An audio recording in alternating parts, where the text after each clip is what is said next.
Yan guys, another day, another vlog. Yan, nakabili tayo ngayon ng taktakin dito sa palengke. So try natin to guys. Ginataan ko, mabilisan lang. Tapos meron akong sawsawan suka dito. So samahan niyo ako. Tingnan natin kung anong lasa nito. Let's do it.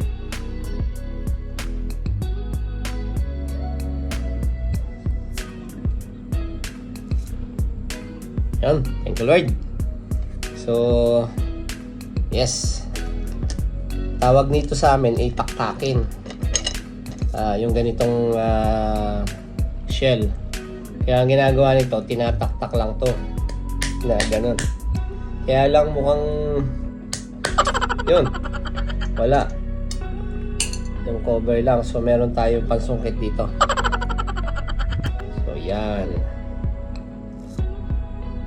Tapos lagyan lang natin dito sa suka. Ayan. Sungkitin na lang natin para mabilis. Tapos lagyan natin sa suka. Ayan. Grabe init. Ayan, para dire-diretso ang kain natin.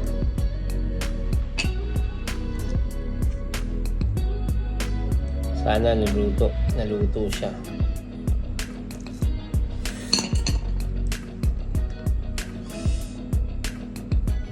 Init. Siya nga pala guys, kaya ito ay hindi na natataktak dahil hindi na siya press. So compress siya, mabilis lang siyang mataktak. So ayan guys, natin kung sa bawah. Okay man. Ayan.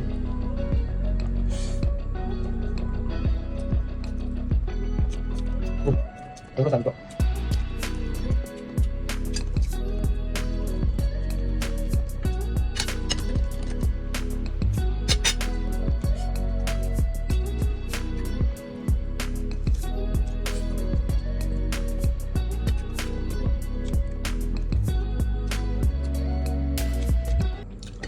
Parehas na ng lasa. Pero mas masarap sa akin ito kung may gulay. O dahil ng sili.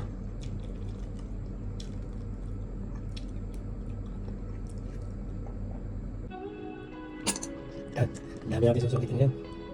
So, paus kaya to. Itong taktakin na ito ay nakukuha namin sa panghibasan. Mostly sa mga mababatong lugar. Minsan sinisisid din namin to sa sa dagat.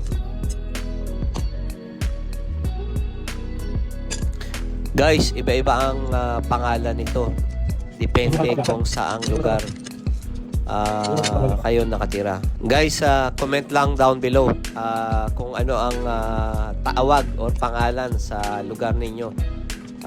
Kasi sa amin ang tawag nito sa Tagalog ay taktakin. So guys, comment down below.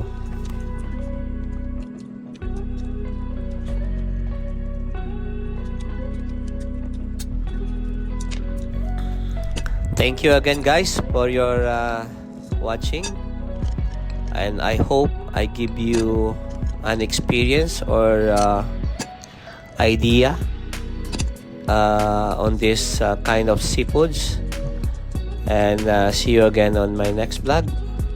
Ciao, ciao, ciao.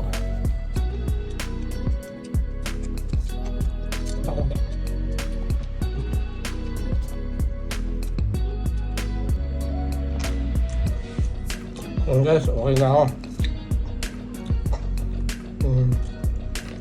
So, konti lang. Actually, medyo maraming kanin, pero sakto lang. So, guys, ito, taktakin. So, tinataktak lang to, pero siyempre depende kasi pagka hindi bago. Hindi na siya natataktak, so pwede mo na siya sungkitin.